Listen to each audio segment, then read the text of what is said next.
clutch is so fucking heavy on this thing.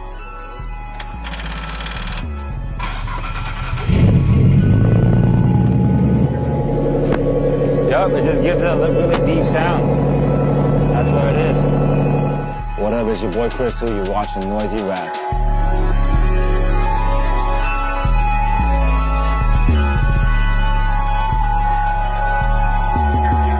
So right now we're somewhere in Hollywood.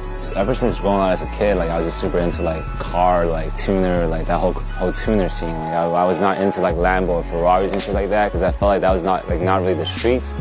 Like if you come from the street and you don't have a lot of money to afford those cars, you can get a tuner car, whatever you want to get for a cheap price. You can add a turbo, do whatever you want with it, and beat the fuck out of a Lambo, you know. And that's what's like so appealing to me. This whole car culture thing, you know. You can get like a Civic or whatever and make it your own.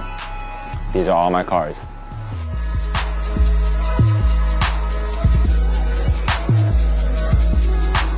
Basically, I was shooting a movie. It's called Triple X with Vin Diesel, and then obviously that's where he got to me and kind of vibed out. And I told him that I love cars and stuff like that, and then they just kind of started from there. We don't know what's going to happen, but if there's going to be a Fast 9, you bet I'm going to try beyond that. So right here you got 2JZ Supra engine, pretty much the legendary engine that hosts the most horsepower.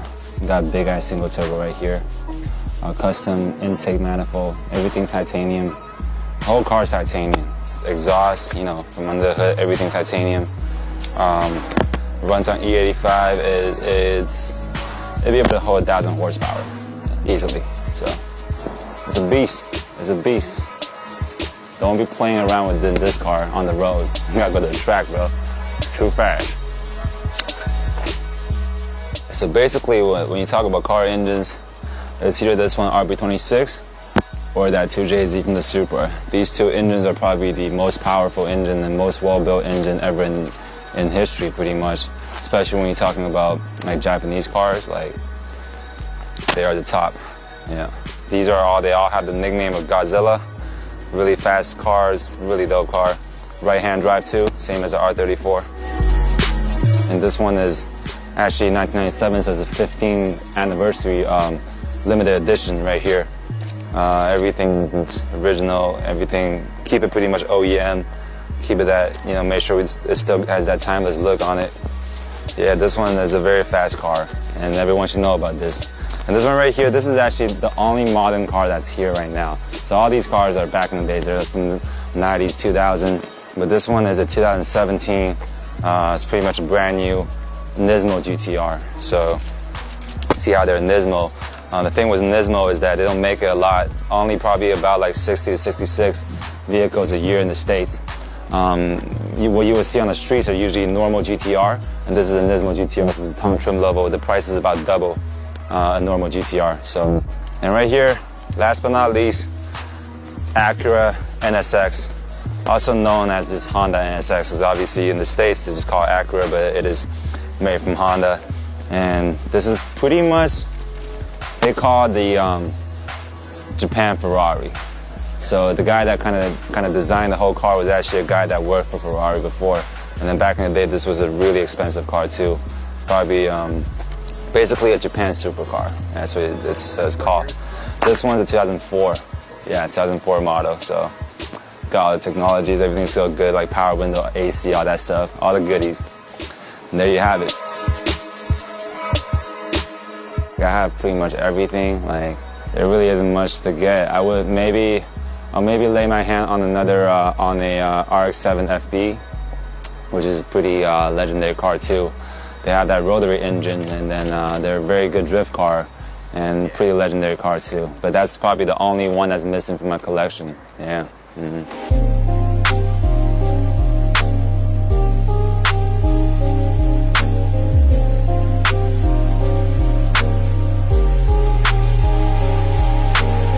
One of the reasons why I've been working so hard to finish this project and make sure that this was released, like worldwide, and there has really never been anyone to break through in a music way, like when you talk about like like actors or whatever. You think about Jackie Chan, you know, yeah, Bruce Lee back in the days, all legends. But when you talk about like musicians, you know, that come up that can rep China, that comes from China, you know, authentic, you can't really name anyone, you know. I started listening to hip hop music when I was around like age of 10. Really, I enjoyed it so much to the point that, you know, at that early age, I was just thinking like, if I were to make music one day, you know, this is the type of music I want to be doing. Coming from a Eastern background, coming from China, I also want to bring that culture out here too. So what people can expect from my music is that they can expect some new stuff that they have never heard from like American artists, because that's what I can bring to the table. I'm bringing some like, it could either be a song in Chinese or it could be like a song that's in English or Chinese, but incorporated with like a very traditional Chinese melody or whatsoever, or a flow whatsoever. So, you know, bring that taste, you know, because even nowadays when you look at like guys like Migos or Nicki Minaj or Chun-Li, you know, like we're all like one, you know, in the world, and all this, like I feel like, you know, music can link us all, you know. There's this show called Rap China, right? I'm one of the judges on the show, so they always been wanting to like do an audition out here and get some of the Asian Americans and bring them back to China. And we just kind of reached out to Migos, and I actually met them the first time at NBA Celebrity Game in the All-Star Weekend, so we kind of know each other already. I kind of came up to them just to say hi, and they actually said, and Quavo actually said like, oh, like, we know who you are, and we fuck with your music. And I was like, damn. Appreciate it, because you know, like, it's always like, because that's what I've been wanting to do, you know. It's like I want people to hear my music out here, and I didn't expect that will come from Migos. Like, a lot of people be hating and shit, you know, like they be thinking, they be just saying like, you know, this guy's like so young, he's got like we don't know like how is he eligible for a judge of the show, you know. But for me, it's like, honestly, I don't give a fuck, man. Like, honestly, like, because I know that I know my shit.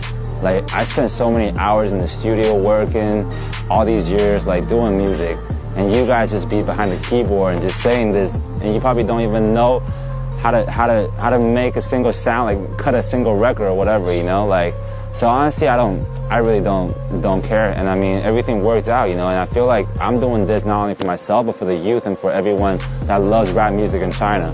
You always respect old school, but still, what's the new wave? What's that thing that's gonna make everyone start singing? What's that thing that's gonna trend?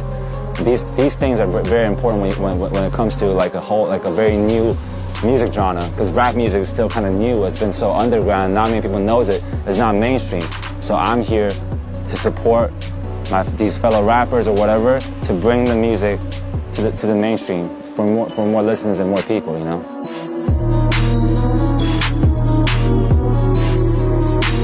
Let's go to the studio right now.